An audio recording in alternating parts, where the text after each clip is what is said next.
8 फरवरी 2025 की शाम लगभग 8 बजे का समय होता है दोस्तों, और YouTube पर एक वीडियो अपलोड होती है।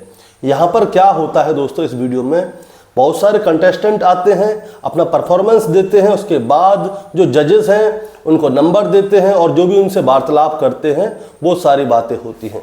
लेकिन इसी बीच में क्या होता है दोस्तों, वहाँ पे जो एक जज था उसका नाम है रणबीर इलाहाबादिया। वो एक कंटेस्टेंट से एक ऐसी बात कह देता है जो कि बात उस वीडियो की वायरल हो जाती है। वो बात बतानी तो नहीं चाहिए पर मैं बता देता हूँ। दरअसल वो कहता है, इंग्लिश में कहता है, मैं हिंदी में बताता हूँ। वो कहता है कि क्या आप अपने माता पिता को जिंदगी भर सेक्स करते हुए देखना चाहोगे, या फिर तुम उन दोनों को सेक्स करते हुए उनके बीच में घुसकर उन्हें रोकना चाहोगे। दोस्तों, रणबीर इलाहाबादिया ने जैसे ही तो ये वाली बात बोली, वैसे ही ये बात वायरल हो जाती है। अब 8 फरवरी को वीडियो अपलोड हुई थी, 9 फरवरी को ये वायरल होने लगी और 10 फरवरी को दोस्तों ये वीडियो हर जगह फैल जाती है।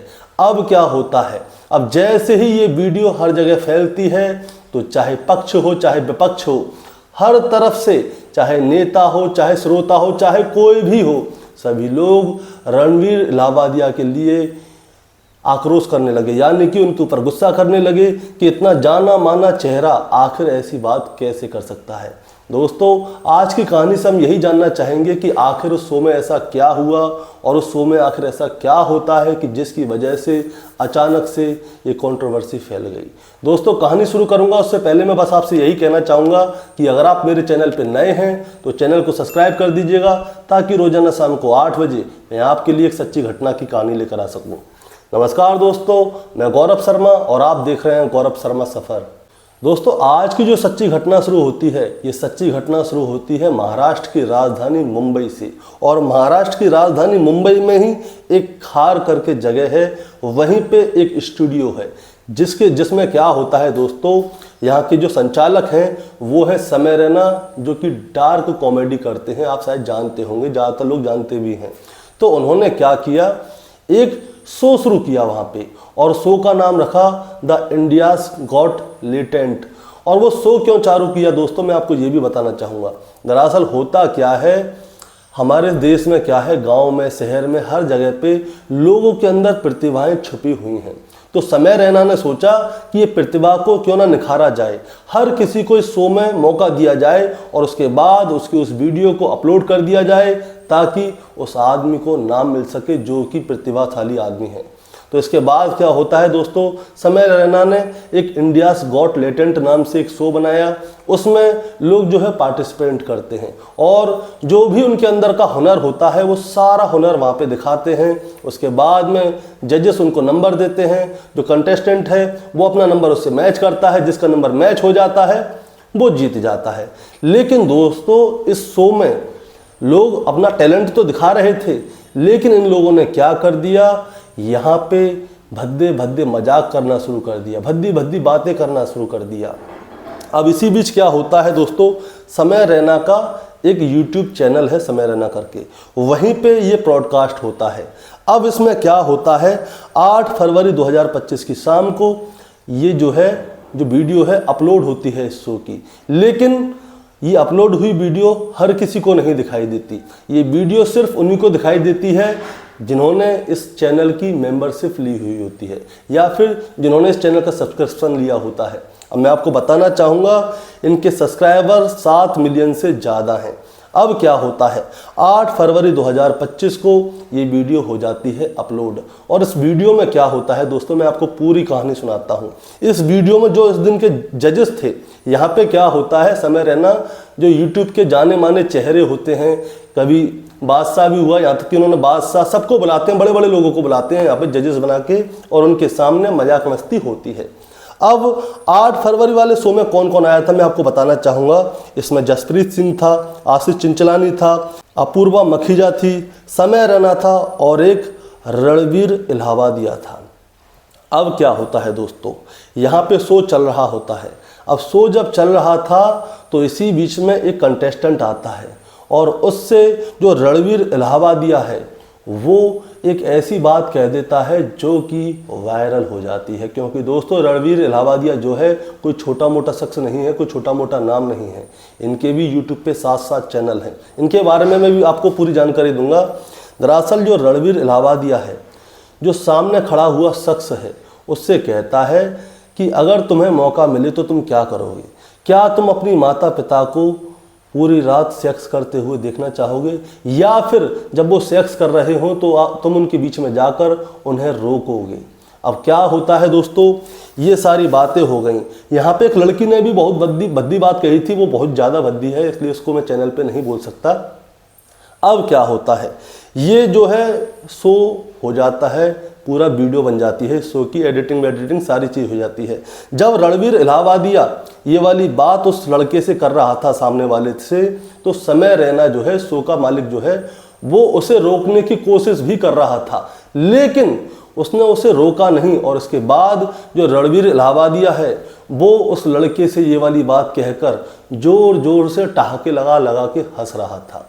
अब 8 फरवरी 2025 की शाम को ये वाली वीडियो यूट्यूब पे अपलोड कर दी जाती है। 9 फरवरी को जिन जिन लोगों ने ये देखी थी, तो उसके बाद में क्या होता है, जो ये वाला पार्ट था जिसमें रणवीर इलाहाबादिया उस लड़के से ये वाली बात बोल रहा था, किसी ने क्या किया, ये वाला पार्ट काट के उसको शेयर कर दिया, वायरल कर दिया। अब इसके बाद जैसे ही ये पार्ट वायरल होता है, तो दोस्तों हर जगह पे रणवीर इलाहाबादिया को गलत ही समझा जाता है, क्योंकि इतना जाना माना नाम आखिर ऐसा कैसे बोल सकता है एक स्टेज पर बैठ के। अब दोस्तों इसके खिलाफ सब जगह पे शोर मचना शुरू हो जाता है। रणवीर इलाहाबादिया के लिए FIR के लिए शोर मचना शुरू हो जाता है। अब दोस्तों रणवीर इलाहाबादिया के साथ क्या होगा क्या नहीं होगा, वो वाली बात मैं आपको आगे बताऊंगा पूरी कहानी। लेकिन क्या होता है दोस्तों, इसी बीच में सभी लोग ये सोचने लगते हैं कि रणवीर इलाहाबादिया कौन है, इसका नाम इतना क्यों हो रहा है, इसने एक बात कह दी तो क्या हो गया। अब दोस्तों मैं आपको बताना चाहूँगा कि रणवीर इलाहाबादिया कौन है, क्योंकि सभी लोग ये जानना चाहते हैं, जो लोग नहीं जानते रणवीर इलाहाबादिया को, कि आखिर ये है कौन। तो मैं आपको बताना चाहूँगा कि ये महाराष्ट्र की राजधानी मुंबई में ही जन्मा है, जो कि 2 जून 1993 को जन्मा था, और शहर के नामी स्कूल में पढ़ा था। धीरू भाई अंबानी इंटरनेशनल स्कूल में ये पढ़ा हुआ है। इसके बाद इसने बीटेक की है। अब क्या होता है, इसने पढ़ाई लिखाई पूरी कर ली थी। अब इसके बाद में 2017 में ये सोचता है कि क्यों ना मैं यूट्यूब पे एक चैनल बना लूँ। उसके बाद 22 साल की उम्र में ये यूट्यूब पर एक चैनल बनाता है और मेहनत करता रहता है। मेहनत करते करते करते दोस्तों इसने यूट्यूब पर 7 चैनल बना लिए।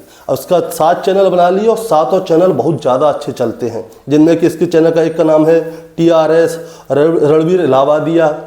इसके 7 चैनल बहुत अच्छे चलते हैं, नाम बहुत अच्छा है इसका। और मैं आपको बताना चाहूँगा कि रणवीर इलाहाबादिया चैनल पे इसके 10 मिलियन से ज़्यादा सब्सक्राइबर हैं। और मैं आपको एक और बात बताऊंगा, जो इसका जो चैनल है वो 400 करोड़ से ज़्यादा बार देखा गया है।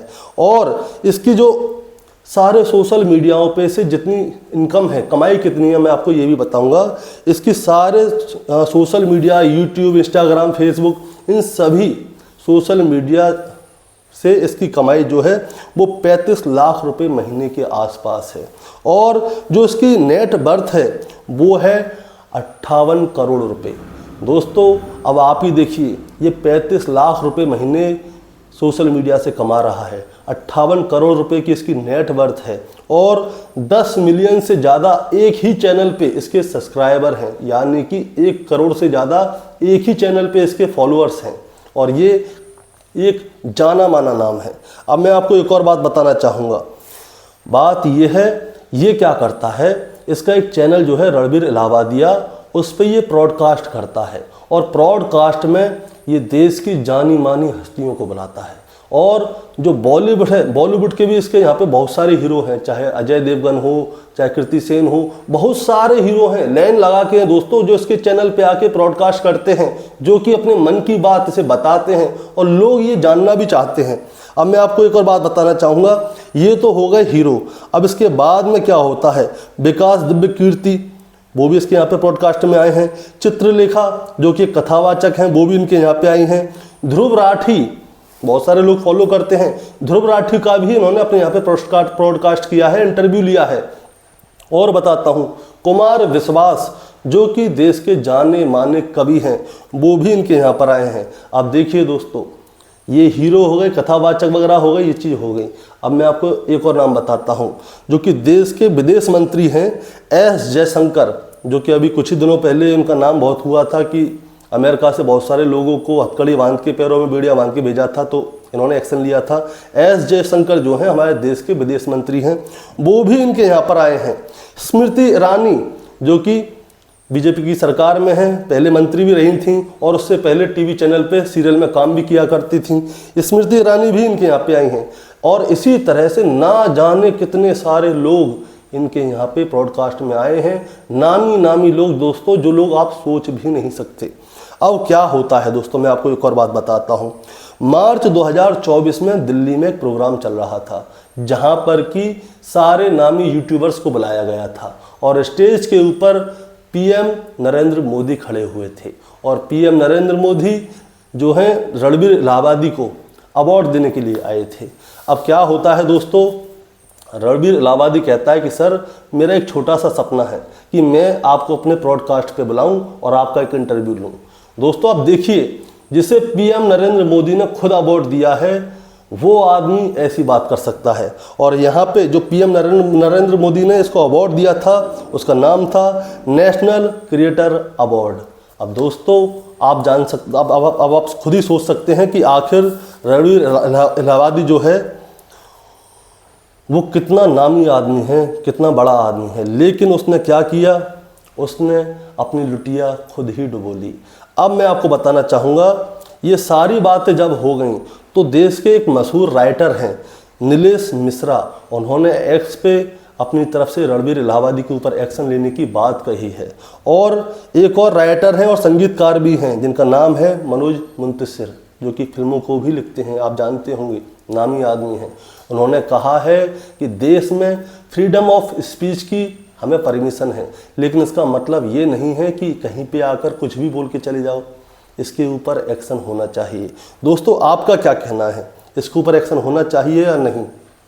अब इसके बाद क्या होता है, जो मीडिया वाले हैं वो महाराष्ट्र के मुख्यमंत्री साहब को घेर लेते हैं, देवेंद्र फडणवीस जी को, और उनसे पूछते हैं कि अब आप क्या कहना चाहेंगे कि आपके मुंबई में बैठ के लोग ऐसी ऐसी चीज़ें बना रहे हैं, ऐसा ऐसा कह रहे हैं। तो मुख्यमंत्री साहब का कहना है कि ये जो मामला है इसके ऊपर जल्द ही एक्शन लिया जाएगा।